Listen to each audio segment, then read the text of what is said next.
پاکستان کے سب سے بڑے اعزاز نشان حیدر کو پانے والے سب سے کم عمر شہید راشد منہاس کی شہادت کا دن عقیدت و احترام سے منایا جاتا ہے۔ راشد منہاس 17 فروری 1951 کو کراچی میں پیدا ہوئے۔ تعلیم حاصل کرنے کے دوران راشد منہاس انتہائی محنتی اور عقل مند تھے۔ انہوں نے امتیازی حیثیت میں اے لیول کا امتحان پاس کیا اور 14 مارچ 1971 کو پاکستان ایئر فورس میں 51ویں جی ڈی پائلٹ کورس میں کمیشن حاصل کیا۔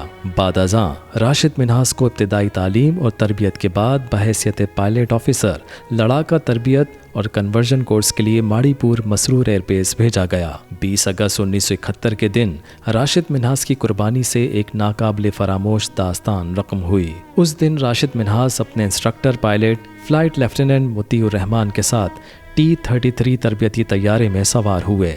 مطیع الرحمان اپنے مذموم عزائم لیے طیارے کو انڈیا لے جانا چاہتا تھا۔ اسی مذموم مقصد کے تحت اس نے جہاز کا رخ انڈیا کی جانب کر لیا۔ راشد منہاس کو فوراً ہی ادراک ہو گیا کہ مطیع الرحمان طیارہ ہائی جیک کر کے انڈیا لے جانا چاہتا ہے۔ راشد منہاس نے جہاز کا کنٹرول واپس لینے کے لیے بھرپور جد و جہد شروع کر دی۔ اسی جد و جہد میں مطیع الرحمان نے راشد منہاس کے سر پر زوردار ضرب ماری، لیکن راشد منہاس نے ہمت نہیں ہاری۔ اس سے پہلے کہ جہاز ملک کی سرحد عبور کر کے انڈیا لے جایا جاتا، راشد منہاس نے جہاز کا رخ زمین کی جانب کر دیا، جس کے نتیجے میں جہاز زمین بوس ہو گیا۔ ملک کے اس بہادر سپوت نے اپنی جان وطن پر قربان کر دی اور ملک کی وقار پر آنچ تک نہ آنے دی۔ راشد منہاس نے دشمن کے عزائم کو خاک میں ملاتے ہوئے جام شہادت نوش فرمایا۔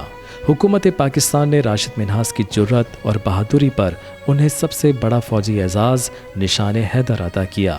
راشد منہاس نشان حیدر پانے والے سب سے کم عمر شہید ہیں۔ اٹک میں قائم کامرا ایئر بیس کو راشد منہاس شہید کے نام سے منسوب کیا گیا ہے۔ قوم کو عظیم سپوت کی قربانی اور کارنامے پر ہمیشہ فخر رہے گا۔ راشد منہاس ہماری آنے والی نوجوان نسل کے لیے بھی مشعل راہ ہیں۔ عظیم پائلٹ راشد منہاس شہید کو کراچی کے مقامی قبرستان میں سپرد خاک کیا گیا ہے۔